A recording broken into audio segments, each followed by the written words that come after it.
Juan Dinardi, ¿cómo estás? Bien, Marci, ¿vos? Bien, gracias. Gracias por la invitación. No, gracias por venir a vos.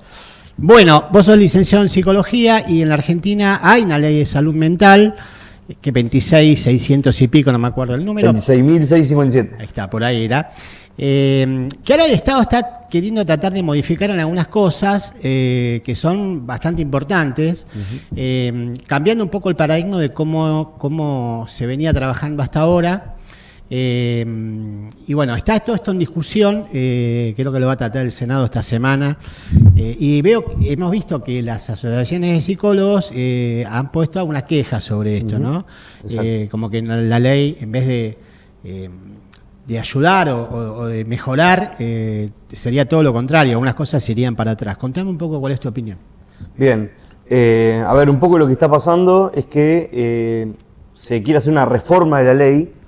Y lo primero que vemos nosotros los psicólogos es que la reforma, no sé si estaría ayudando en realidad a ese cambio, el cambio de paradigma. Por ejemplo, el cambio de paradigma quiere pasar de una palabra de lo que sería hoy en día, la ley que está establecida hoy en día, que habla de padecimiento, a pasar a trastorno, por ejemplo. ¿Y cuál es la diferencia?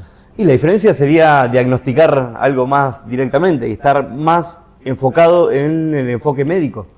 ¿Bien? Ah, entiendo. Bien, entonces, por ejemplo, de padecimiento, que es algo más biopsicosocial.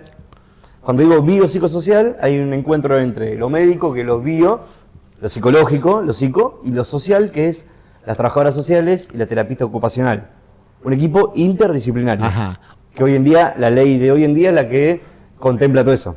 Hoy lo que se quiere poner es, bueno, esta persona está trastornada, listo. Sí, No exacto. hay un gris, no hay nada. No hay nada. Exacto. Es más, creo que lo que se busca, creo que está pasando en la mayoría de los casos, que es como agilizar las cuestiones. ¿Bien?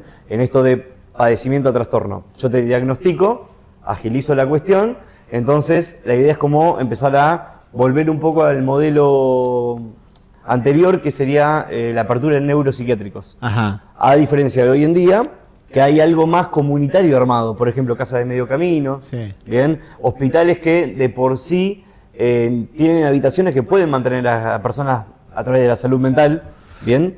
Con psiquiatras, psicólogos, trabajadoras sociales, terapistas ocupacionales, como dije recién, en casos graves o no, pero no hay que encerrar a la persona, ¿bien? Y hay algo acá que es fundamental, que entra la parte de lo involuntario o lo voluntario de la internación. Que creo que es lo que está buscando un poco el cambio.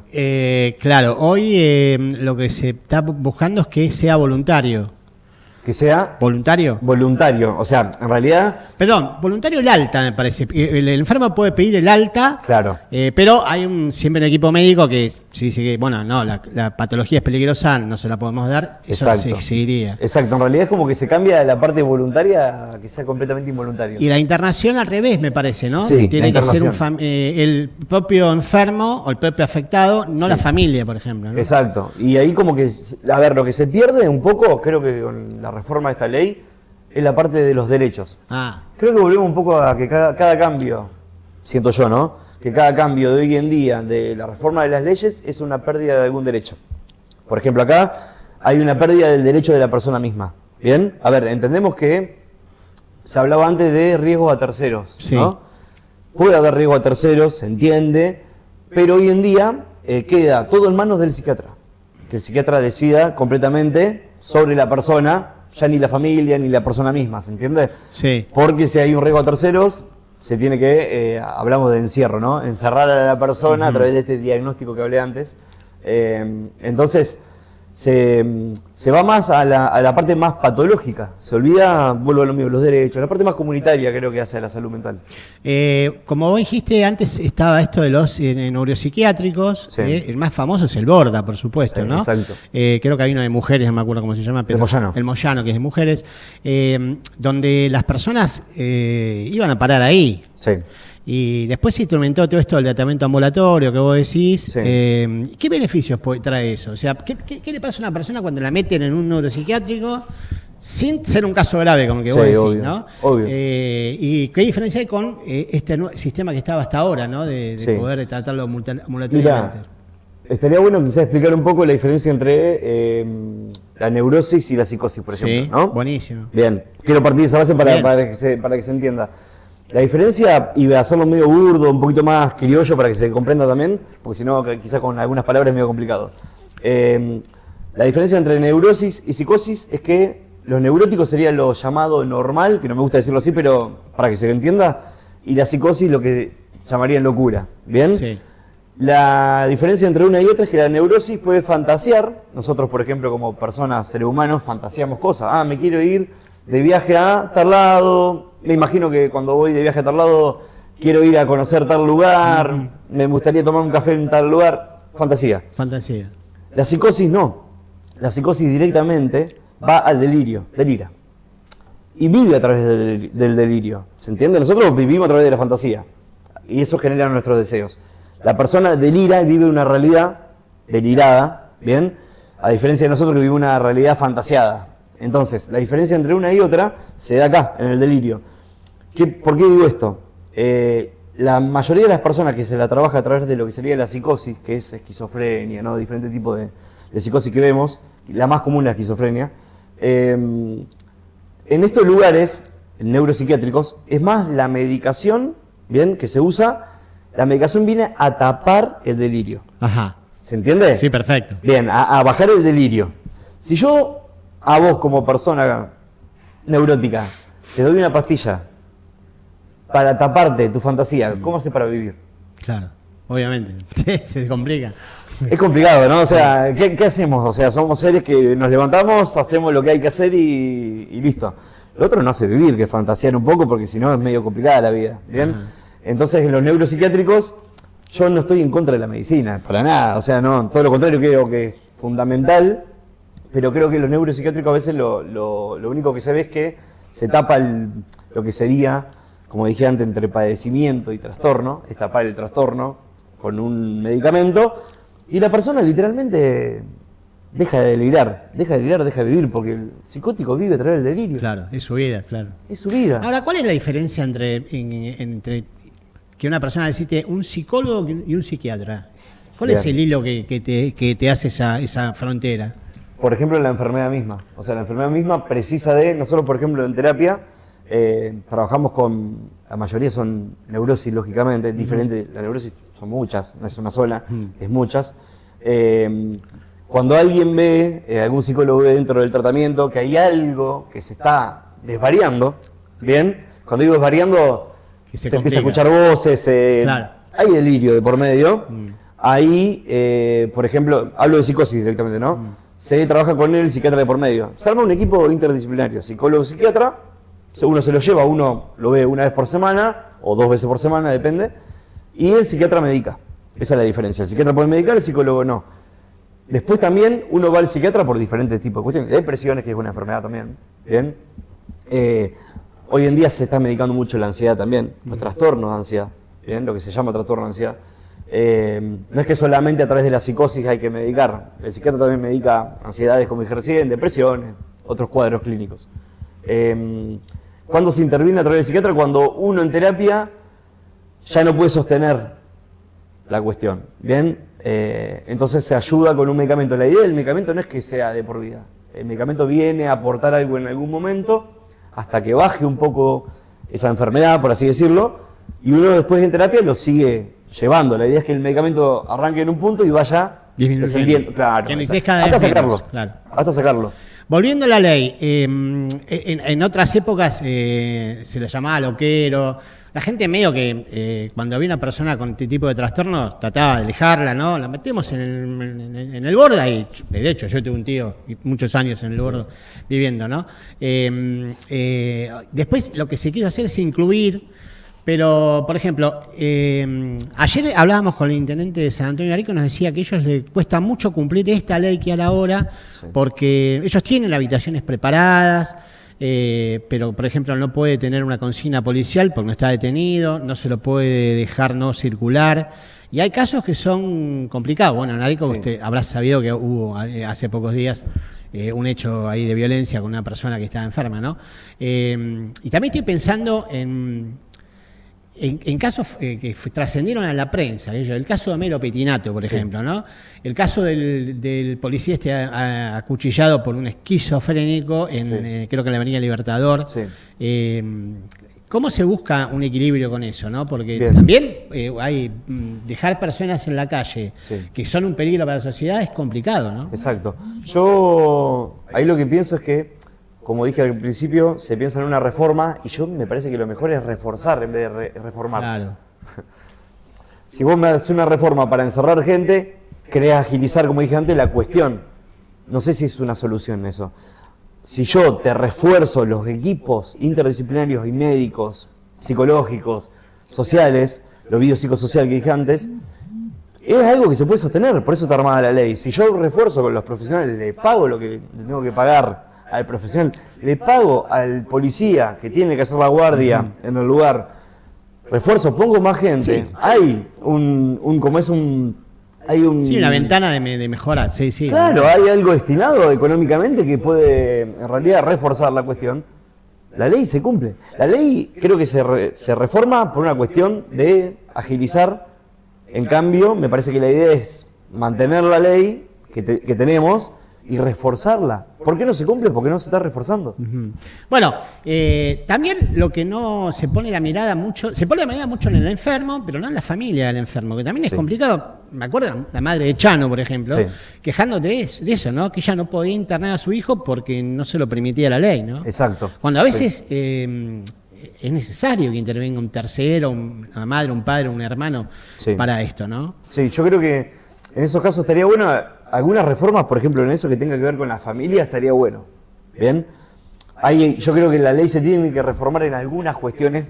¿Bien? Por ejemplo, me parece que una de las reformas, cuando hablé antes de reforzar, tendría que estar dentro de la reforma. Si quieren cambiar algo, bueno, que es algo de reforzar, que se le pida al gobierno que refuercen las cuestiones y la familia debería estar más incluida. Yo lo que siento con la reforma que se quiere hacer hoy en día es que en realidad se excluye familia y se excluye también, como dije antes, el equipo interdisciplinario. Sí. Se deja Se de deja lado todo en manos de un psiquiatra, ¿no? y decía el psiquiatra. Se deja de lado el criterio del psicólogo, del trabajador social y el terapista ocupacional. ¿Por qué te pensás que pasa eso? ¿Y por qué es más fácil? Si yo tengo una sola voz, Claro. ya está. Sí. Ya está. Y, a ver, se le da entidad. Y para mí, el trabajo del psiquiatra es fundamental. El tema es que, ¿cómo le vas a dar todo al psiquiatra para que decida? Creo que me parece que la reforma esta vuelve un poco a bases autoritarias ¿no? De una sola voz decidiendo algo. Y se termina. Entonces, si se olvida la parte más biopsicosocial, la parte psicosocial en realidad, vos imaginate, Marcelo, que un psicótico, por ejemplo, no tiene noción, nosotros lo hablamos como, nosotros tenemos super yo y ello, ¿no? Dentro de una estructura mental. El yo de la persona, que es como el sostén, la base, está estallado de un psicótico. Por ejemplo, el psicótico no corresponde y no entiende que tiene un cuerpo armado. Bien, a veces, la mayoría de las veces, te diría que no sabe dónde está puesta una boca, dónde hay unos ojos, Sí. está desarmado. La parte, por ejemplo, de terapista ocupacional es fundamental, porque a través de diferentes tipos de maniobras lo ayudan a entender que tienen un cuerpo. Claro. Por ejemplo, mira lo que te estoy hablando. Sí, una cosa básica, ¿no? Claro, el trabajador social hace toda la intervención entre la familia, la persona misma, la parte social, de involucrarse socialmente, de la introducción de la persona a la sociedad, que es la idea. Y el psicólogo es el que lleva el día a día de esa persona, que sabemos todos Claro. los días qué está pasando. Sí, no, es importante lo que decís, porque uno, de vuelta, piensa solamente en el enfermo y no en la familia. Si una familia, de repente un hijo tiene un brote psicótico, un brote esquizofrénico, y la verdad que la familia no sabe cómo tratarlo, cómo reaccionar. Y no tiene por qué No saberlo. tiene por qué saberlo, ¿no? Además, y creo que por eso digo la parte social, hace el acompañamiento de la familia. Por eso digo, si no se está cumpliendo es porque no está reforzado. Pero la ley está bien armada, no es una mala ley. Hay que quizás hacerle algunos puntos, sí, lo entiendo. Pero me parece que es más reforzamiento, no reforma de la cuestión. Sí, es tal cual.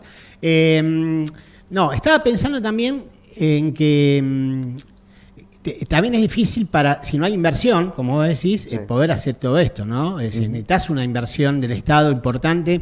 Y quería preguntarte, ¿Cómo cambió esto de la pandemia para acá? Yo tengo la sensación que hay un montón más de problemáticas de salud mental de las que había antes. Quizás antes no se sabía, no se conocían, y quizás la pandemia la disparó, ¿no? Sobre todo me cuentan que en adolescentes, en chicos, ¿no? Se está viendo mucho eso, ¿no? Sí, hay un gran cambio, social en realidad, post-pandémico, que tiene que ver con esto. Por ejemplo, la ansiedad ya es como moneda corriente.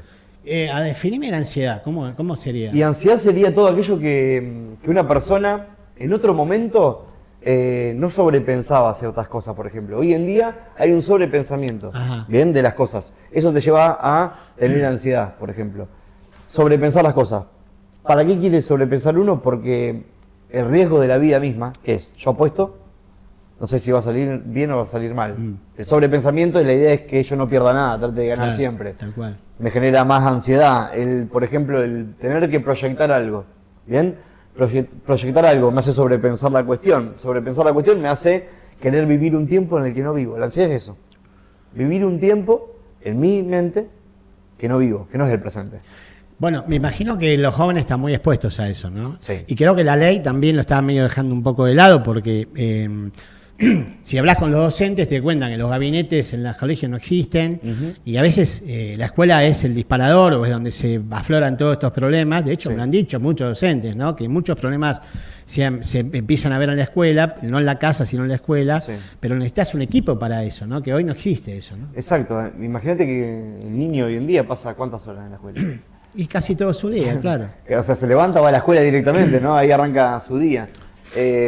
Hay falta hoy en día de gabinetes, obviamente, en la escuela y es fundamental. Por ejemplo, tener un gabinete con psicólogos y psicopedagogas, por ejemplo, es fundamental. Porque uno, lo que hace, si hay una observación del profesor, por ejemplo, ¿no? El preceptor, profesor, quien fuera, un directivo, se observa algo, eso debería ir al gabinete, ¿bien? A ser trabajado. Y hoy en día se maneja como que, bueno, que el profesor haga lo que pueda con lo que tiene. Hace lo que pueda. Pero el profesor es un profesor. Está formado desde el lugar psicológico, como hablamos recién. Entonces, me hace acordar un poco, vuelvo a la ley, ¿no? No hay reforzamiento de las cuestiones. ¿Bien? No hay capacitación a los docentes, no hay un armado de un gabinete psicológico para poder llevar a cabo las cuestiones. Y hoy en día, más que nada, por ejemplo, Marcel, lo que tiene que ver con los adolescentes. Vos fíjate que hoy en día los adolescentes están entre las apuestas, ¿viste? Están en esto de la parte de las redes sociales, todo la queremos pegar, todo queremos, ¿viste? Ser famosos, se está viviendo eso. Está el tema de las adicciones que siempre estuvo, pero ahora se sumó esto que vos decís, ¿no? Es tremendo. Es tremendo. Para mí es tremendo. ¿Por qué es tremendo? Porque al adolescente se lo ponen en un lugar donde, por ejemplo, la mayoría hoy en día están emprendiendo cosas. No está mal. ¿Bien? No. Pero tener 16 años y pensar en emprender cosas, por ejemplo. ¿Vos 16 años Tenés pensaban en emprender pelota. algo o pensabas a vivir la vida? Claro. ¿No? Sí. O sea, me parece que emprender cosas tiene que ver con la parte económica y está muy metido lo económico y el ser alguien. Y la palabra ser alguien, uno con el crecimiento Ser y el... reconocido por la sociedad, tener muchos seguidores, muchos me gusta. Todo eso, ser reconocido, sí. Más que nada. Y fíjate que me parece que el corrimiento que se está dando es eso, que es ser reconocido por los demás, cuando en realidad el camino inverso es crecer y reconocerte vos. No Claro, que te reconozcan los demás. Obviamente. Reconocerte vos primero, quién sos, cómo sos, qué querés. Todo eso me parece, ¿no? Lo último, para ir cerrando, te quiero preguntar, ya que estaba hablando de los adolescentes, bueno, lamentablemente hay muchos casos de autolesión, intento de suicidio, vienen sumándose todo el tiempo, ¿no? ¿La ley contempla algo de esto? A ver, la ley actual. Sí, no, la que quieren, sí, la actual y la que quieren votar, ¿no? No, mira, en realidad, vuelvo a la parte anterior que dije, que vuelvo a hablar del reforzamiento. Por ejemplo, un caso grave que llega a guardia de salud mental. Si vos no tenés un equipo armado con la guardia, si a la guardia no se le paga lo que se le tiene que pagar, por ejemplo, ¿no? Y eso lo atiende un médico. ¿Por qué el médico qué hace? Por ejemplo, bueno, te va un ansiolítico. Claro, para bajar la situación. ¿Y después qué hacemos? Después qué hacemos, claro. O sea, ¿y el seguimiento de eso? Claro, porque la persona llegó ahí por un problema. Claro. Y hay que tratar ese problema. Hay que tratar el problema. Hoy en día creo que, bueno, por ejemplo, el intento de suicidio en los adolescentes. primero, si vamos a la base, no hay una contención del adolescente mismo que seguramente marcó un montón de cosas previas Sí, claro, al obviamente. intento. Sí, obvio. Porque están, Sí, sí. ¿bien? Sin caerle a familias, porque no hay que caerle a la Claro, familia. la de ese familia a lugar. veces no sabe qué hacer. O sea, No sabe, no tiene por qué, vuelvo a lo mismo, ¿no? Algunos no tienen herramientas y otros no tienen por qué saberlo también. A ver, el adolescente habla, hay lugares a donde el adolescente es presencia, bien, colegio, institución y demás. Hay mecanismos raros que uno se va dando cuenta, bien. Antes del intento y después del intento, si ya llegamos al punto de ebullición donde la persona ya intentó hacerlo, se llega al lugar, vuelvo a lo mismo, y si el lugar no tiene el sostén que debería tener para semejante situación, porque eso después genera un padecimiento para la persona, porque el intento fue una vez y ahí en adelante la vida cambió. Cambió mucho, claro. Te cambió la vida. Cambió la vida, sí, sí. Te cambió la vida. Vos ya intentaste hacer algo que es ponerle un fin a una cuestión, que es la vida misma. Imagínate que si yo, por ejemplo, eso no sé, te medico en el momento y estás 2 o 3 días en internación con un seguimiento mínimo de algo, porque vuelvo a lo mismo, no es problema de los profesionales, ¿bien? No es problema de los médicos, es si yo no te pago las guardias, ¿cómo hace para vivir? O sea, uno tiene familia, pagar un alquiler, tiene un montón de cosas que seguir con su vida misma. Sí, yo estudié la profesión, pero tiene que estar la retribución al Seguro. trabajo de uno, ¿no? Claro. A esa persona se la deja 2 o 3 días en internación y después vuelve a la vida. ¿Cómo volvés a la vida después de todo lo que pasó? Sí, claro. Sin tener un sostén, un seguimiento. Eso es la parte bueno, de los psicólogos y psiquiatras han trabajado en las comisiones de diputados y senado de esta ley, pero hemos visto que del resultado de lo que se va a votar, pues ya están oponiendo a esto, ¿no? Un montón de cosas, Sí, ¿no? sí, obvio. Sí. La idea me parece que es, tanto psicólogos y psiquiatras, vuelvo a lo mismo, me parece que la reforma quiere como que separar, ¿bien? Y todos sabemos, por ejemplo, todos los profesionales, todos nuestros colegas, ¿no? Tanto psicólogos como los psiquiatras mismos, que trabajamos en conjunto, sabemos que la importancia, Marce, de la salud mental está en lo interdisciplinario. Claro, seguro. En el conjunto de miradas, no en una mirada sola, autoritaria. ¿Por qué? Porque eso hace a la salud. ¿Bien? Vuelvo a lo mismo, no es el problema de la ley, ¿bien? Es el cumplimiento de la ley, que se cumpla. Y eso no es problema de psicólogo, psiquiatra. para nada. Bien, no tenemos que ver nosotros con eso. Es un problema del Estado. Exacto. Juan, gracias por venir, ¿eh? Y Muchas gracias, por Marce. explicarnos esto y ojalá, bueno, cambie para mejor, ¿no? Ojalá. Porque es un problema real el que tiene la Argentina hoy, la salud mental, que a veces me parece a mí que se está mirando para otro lado, porque muchas veces o sale muy caro o cuesta entender cómo solucionarlo, pero yo creo que es necesario, ¿no? Sí, es muy necesario y creo que me parece que está bueno, y te agradezco el espacio, porque creo que se tratan leyes y a veces la gente no sabe Claro. qué se está tratando y qué tiene que ver con lo que se habla de reforma, por qué lo llaman reforma y qué quieren reformar y qué había antes, ¿no? Por querer reformar algo. Y poder tomarme este tiempo para explicar. Y además tanto como hay tú. algo que Sí. la gente no entiende, que a cualquiera le puede pasar. cualquiera nos podemos enfermar, Obvio. cualquiera podemos tener un hijo, un padre, una madre, un Obvio. hermano con este problema. Obvio. Y, o sea que es algo que nos puede tocar a cualquiera en cualquier momento, ¿no? A cualquier momento, a cualquier persona, volvemos a hablar de la parte de lo que sería enfermedad. Como te agarra una gripe, puede ser dentro de tu familia que haya un disparador de una esquizofrenia y está dentro de tu casa. Sí. ¿Está bien? ¿Y qué haces? Si no tenés información, no tenés herramientas, ¿no? Así que es muy lindo el espacio para poder explicar y que la gente entienda que no es algo tan libre y tan simple y tan al aire Sí, no, como se claro. habla. Y es algo bastante complicado. Y que debe ser tratado con seriedad. Sí, Exacto, totalmente, Marce. Gracias por venir. Muchas gracias a vos, Marce.